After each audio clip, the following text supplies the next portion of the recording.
ஹரே கிருஷ்ணா. ஒரு ஊர்ல ஒரு நல்ல தர்ம சிந்தனை உள்ள ஒருத்தர் இருந்தார். அவருக்கு ஒரு புள்ள இருந்தா. அப்பாக்கு நேர் ஆப்போசிட். சின்ன வயசுல அவர் எல்லா நல்ல விஷயங்களால கத்து கொடுத்திருந்தார் அந்த பையனுக்கு. ஆனா காலப்போக்கில் அவனுக்கு கெட்ட சகவாசம், இல்லாத எல்லா கெட்ட வழக்கங்களும் அவனுக்கு வந்துருத்தோம். சின்ன வயசுல அவன் அப்பாவோட அவன் கோயிலுக்கு போயின்னு வருவான். அர்ச்சனை பண்றதெல்லாம் அவன் அப்பா பூஜை பண்றத பார்ப்பான். அவன் அப்பாவுக்கு சகாயம் பண்ணுவான். ஆத்துக்கு வைஷ்ணவர்கள்லாம் வந்தா சேவை செய்வான். இந்த மாதிரிலாம் காரியங்கள்லாம் பண்ணிட்டு இருந்தவன் அடியோட எல்லாத்தையும் விட்டுட்டான். அவன் அப்பாவுக்கு அந்த மனவேதனையிலேயே அவரும் போய் சேர்ந்துட்டார். இவனுக்கு நாளாக இவனுக்கு கண்ட்ரோலே இல்லாம ரொம்ப நிறைய விதமான பழக்கங்கள்லாம் அவனை சேர்ந்து விட்டோம். அதுல அவனுக்கு பரஸ்திரி, அதாவது நிறைய பெண்களோட பழக்கம் ஏற்பட்டது. ஒரு நாளைக்கு அவ ஊர்ல ஒரு பொண்ணு வந்திருக்கா. அவ ஒரு ஆட்டக்காரி அப்படின்னு அவனுக்கு தெரிஞ்ச உடனே அவளை பார்க்கணும்னு அவன் ரொம்ப ஆசையா அவன் போனான். அப்படி அவன் போகும்போது அப்ப அவனுக்கு தோணித்தான், நம்ம ஒண்ணுமே கிஃப்ட் எல்லாம் எடுத்துன்னு போலேன்னா அவன் நம்மள மதிக்கவே மாட்டான் அப்படின்னுட்டு அவன் என்ன பண்ணான்னா, சரி யூஸ்வலாவே இந்த பெண்களுக்கெல்லாம் பூ பிடிக்கும் இல்லையா, அதனால நிறைய ரோசஸ் அவன் ரோஜா பூ நிறைய ஒரு பண்டில் வாங்கிட்டு அதை எடுத்துட்டு போறான்.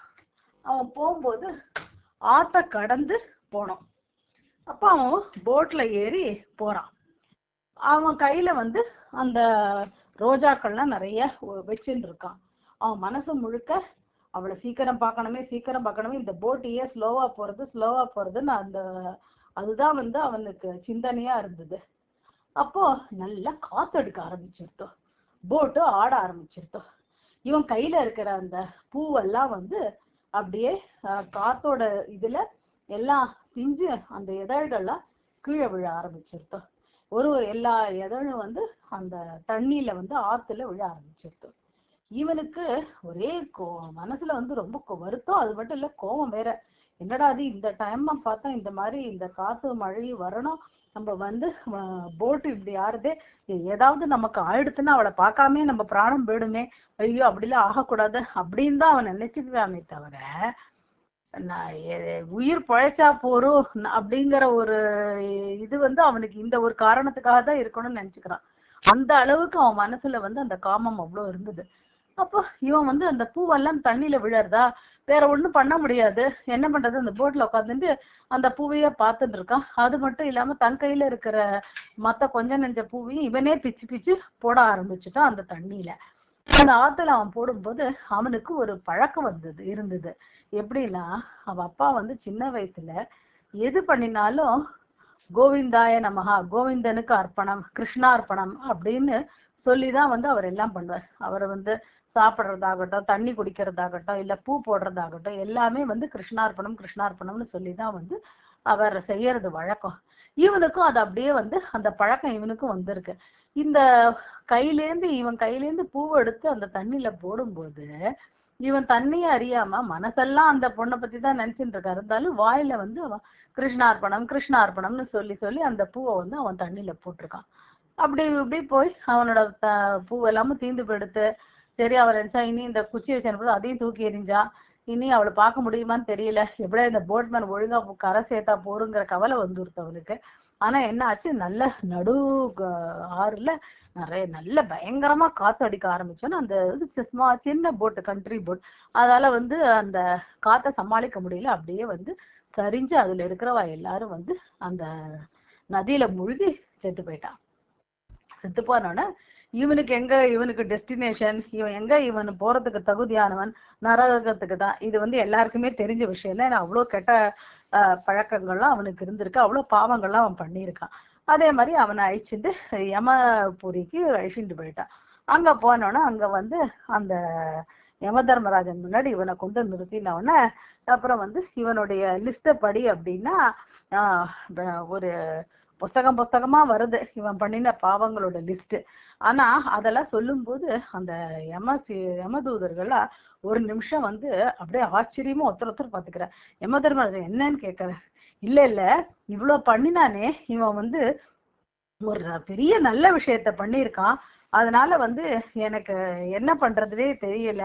அந்த நல்ல விஷயம் வந்து அவ்வளோ ஒரு சிறப்பான விஷயம் அப்படின்னு அவன் யம தர்மராஜன் காதுல சொல்லுவான். யம தர்மராஜன் அவனுக்கு கீழி மேலி இறங்க பார்த்தவொன்னா இவனுக்கு வந்து ஒரே பொறுமையில அவன் சொல்ல, எனக்கு என்ன பனிஷ்மெண்ட் சீக்கிரம் சொல்லுங்க, என்னால இந்த இடத்துல ரொம்ப நேரம் இருக்க முடியல அப்படின்னோடனே அப்ப அவர் சொல்ற, உனக்கு பல ஆயிரம் வருஷங்கள் வந்து நீ நரகத்துல இங்க இருக்கணும், அதுதான் வந்து உன்னுடைய பனிஷ்மெண்ட்.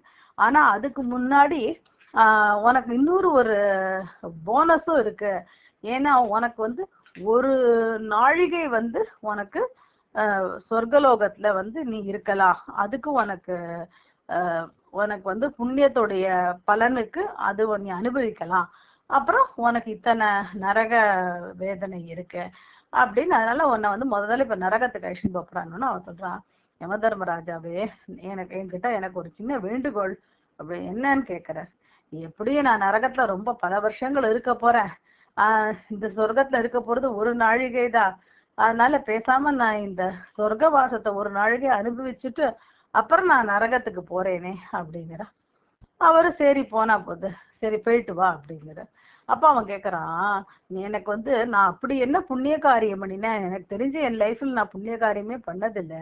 அப்படி என்ன நான் புண்ணிய காரியம் பண்ணினேன் நான் வந்து சொர்க்கத்துக்கு போறதுக்கு அப்படின்னோடனே, நீ வந்து பகவானோட பேரை சொல்லி நீ போனிய ஒரு நதி, அது எந்த நதி தெரியுமா? அது கங்கை நதி. அந்த கங்கை நதியில வந்து நீ போட்ல போகும்போது அந்த பூவை போடும்போது கிருஷ்ணார்ப்பணம்னு சொல்லி நீ போட்ட இல்லையா, அந்த பகவத் சேவை பண்ணினதுக்காக உனக்கு வந்து இந்த புண்ணியம் கிடைச்சிருக்கு அப்படின்னு அவர் சொல்லுவோம். ஓஹோ, அப்ப அவர் சொல்ற, ஆனா என் மனசுல வந்து நான் பகவானுக்கு அர்ப்பணம் பண்றேன்னு நினைச்சுட்டு நான் பண்ணலையே அப்படின்னு அவனுக்கு புரியறது. ஆனா அவர் சொல்ற, நீ எப்படி நினைச்சாலும் ஆனா வந்து நீ செஞ்ச காரியத்துக்கு தான் வந்து நாங்க பலன் தருவோம் அப்படின்னு. நீ வந்து செஞ்ச இந்த காரியம் அதுக்கு உனக்கு இது அப்படின்னு சொன்னா சரி சொல்லிட்டு எப்படியோ சரிப்போ என்னவோ வாட் எவர் இட் இஸ், நமக்கு ஒரு கொஞ்ச நேரத்துக்கு ஒரு நல்ல இடத்துக்கு போயிட்டு வரதுக்கு நமக்கு சான்ஸ் கிடைச்சிருக்குன்னு சரி போறான்.